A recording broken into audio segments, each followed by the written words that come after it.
Tout autre chose à présent, le ministre de l'Égalité des chances, Blaise Louembé, a reçu en audience hier à son cabinet de travail Petit Lambert, évaluateur certifié, une rencontre qui intervient au lendemain du séminaire sur le renforcement des capacités des acteurs de mise en œuvre de l'égalité des chances, des assises qui avaient pour thème Égalité des chances pour un développement social et inclusif. Marie-Jo Omosavo, Yvette Okosabussi.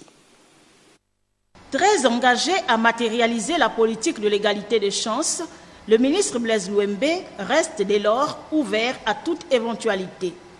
Le ministre m'a fait l'honneur de m'expliquer ce qui s'est passé au cours de ce séminaire, notamment la planification stratégique qui a été faite, document qui comprend les 5 grands piliers décidés, les objectifs stratégiques, les objectifs spécifiques et les différentes actions qui ont été arrêtés et des instruments qui ont été expliqués aux séminaristes pour pouvoir disposer des outils pour évaluer ces politiques publiques. Et puis le ministre nous a proposé, et nous avons dit oui, de l'accompagner dans la mise en œuvre de cette politique du gouvernement en matière de lutte contre les discriminations, contre les inégalités.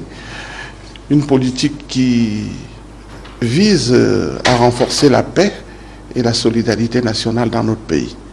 L'hôte du ministre de l'Égalité des chances, séduit par cette programmation gouvernementale, n'a pas manqué de faire des propositions. Vous savez, lorsqu'on vient de faire ce qu'on appelle une programmation ou une planification stratégique, il y a lieu maintenant de faire des plans d'action. La programmation est pluriannuelle, mais les plans d'action sont annuels.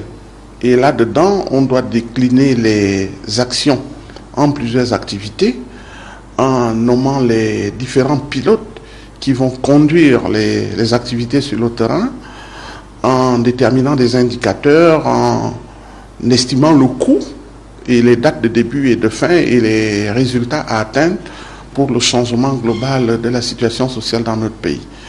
Donc, pour faire tout ça, nous avons proposé au ministre de mettre en place un système de suivi et bien entendu d'évaluation par la suite.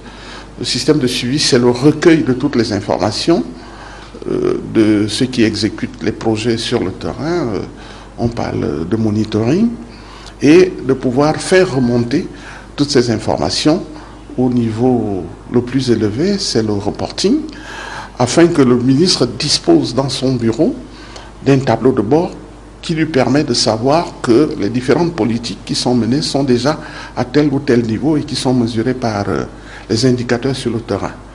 Petit Lambert Ovono a souligné dans son propos que l'égalité des chances n'a pas besoin de coloration politique, c'est un domaine qui concerne tout le monde.